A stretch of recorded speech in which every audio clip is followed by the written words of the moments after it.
ॐ सर्वमङ्गलमाङ्गल्ये शिवे सर्वार्थसाधिके शरण्ये त्र्यम्बके गौरी नारायणी नमोस्तुते। बोलिए सच्चे दरबार की जय। प्रिय भक्तों, आप सभी के लिए शारदीय नवरात्रि की बहुत बहुत हार्दिक शुभकामनाएं।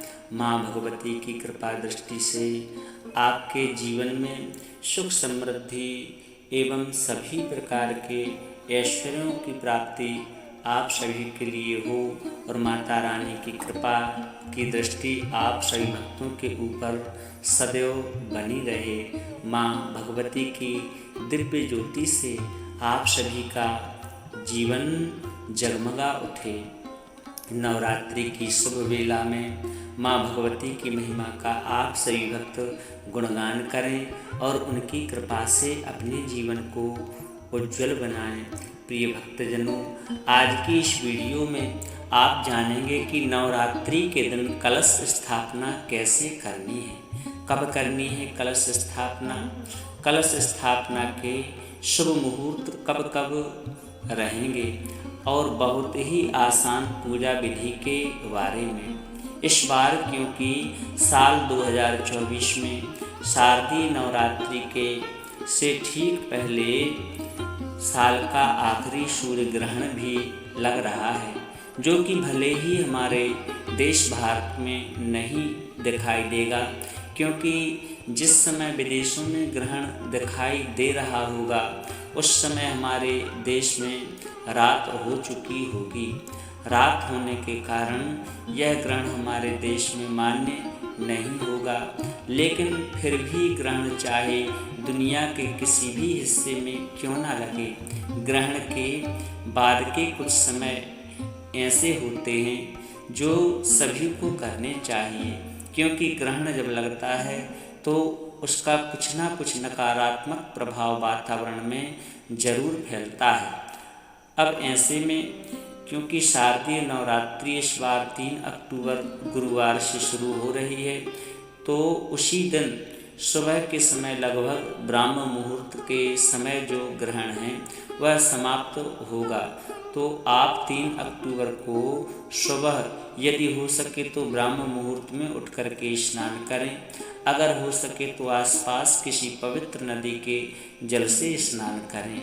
अगर ऐसा ना हो तो घर पर ही नहाने के पानी में शुद्ध जल से स्नान कर इसमें थोड़ा सा गंगा जल मिला लें और 1 चुटकी हल्दी ज़रूर मिलाएं। इसके बाद पूरे घर में गंगा जल का थोड़ा थोड़ा छिड़काव जरूर करें। मंदिर में जो भी देवी देवता हैं उन सभी के वस्त्र बदलें, सभी मूर्तियों को स्नान कराएं और इसके बाद सूर्य नारायण भगवान को 1 लोटा जल जरूर समर्पित करें। इसके बाद आप पूजा की तैयारी शुरू करें। ग्रहण के बाद दान देना अनिवार्य होता है, ताकि अगर ग्रहण से कोई भी किसी भी तरह का दुष्प्रभाव कुंडली में होने वाला है, जीवन में होने वाला है, उससे बचने के लिए यदि दान दिया जाता है तो वह सारा दुष्प्रभाव नष्ट हो जाता है उस दान के प्रभाव से।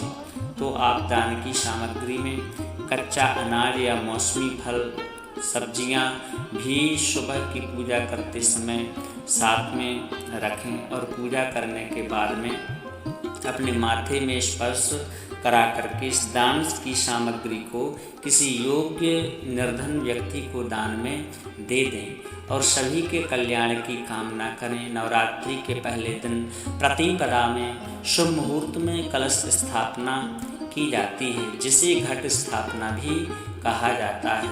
और इस बार 3 अक्टूबर गुरुवार को कलश स्थापना का जो शुभ मुहूर्त है वह सुबह 6:15 से 7:02 तक रहेगा। दूसरा जो मुहूर्त है जो कि अभिजित मुहूर्त रहेगा वह सुबह 11:46 से 12:33 तक रहेगा।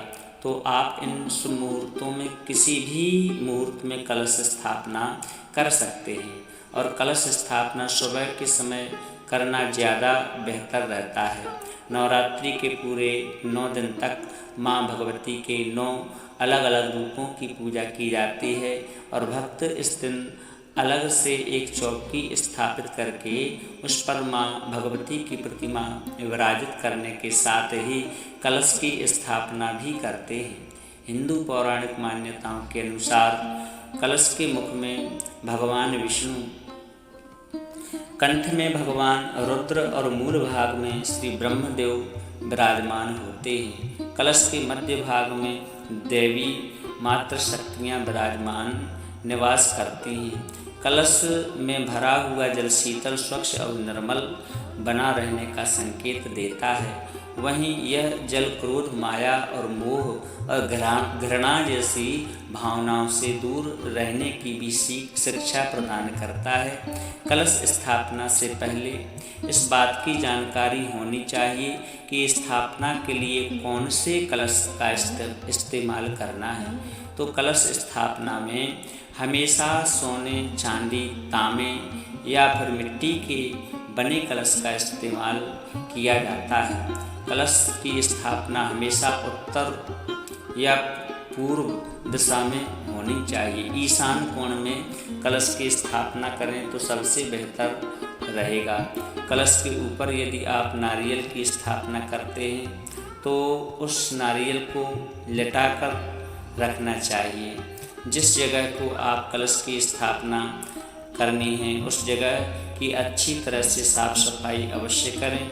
फिर उस जगह पर गंगा जल का छिड़काव करें। इसके बाद में कलश की स्थापना करनी चाहिए। कलश की स्थापना करने के लिए मिट्टी की बेदी बनाकर हल्दी से या अक्षत से अष्टदल कमल बनाएं। कलश में सादा जल में थोड़ा सा गंगा जल मिला करके डालें। हल्दी की एक गांठ, एक सिक्का, सुपारी, लौंग का जूड़ा, इत्र, कमलगटा या एक कौड़ी अवश्य डालें। उसके ऊपर आपको पंच पल्लव रखने हैं। पंच पल्लव आम या अशोक के हो सकते हैं। अगर यह पत्ते ना मिलें तो आप पान के पत्तों का प्रयोग भी कर सकते हैं। कलश स्थापित करने के साथ ही कलश पर रोरी से या कुमकुम से स्वास्तिक अवश्य बनाना चाहिए और कंठ पर मौली या कलावा बांधना चाहिए। कलश पर स्वास्तिक का जो चिन्ह होता है यह चारों युगों का प्रतीक माना जाता है। यह थी वीडियो। अगर आप कलश स्थापना के बारे में विस्तार से जानना चाहते हैं तो आगे और भी वीडियो आपको इसी चैनल पर उपलब्ध हम कराएंगे।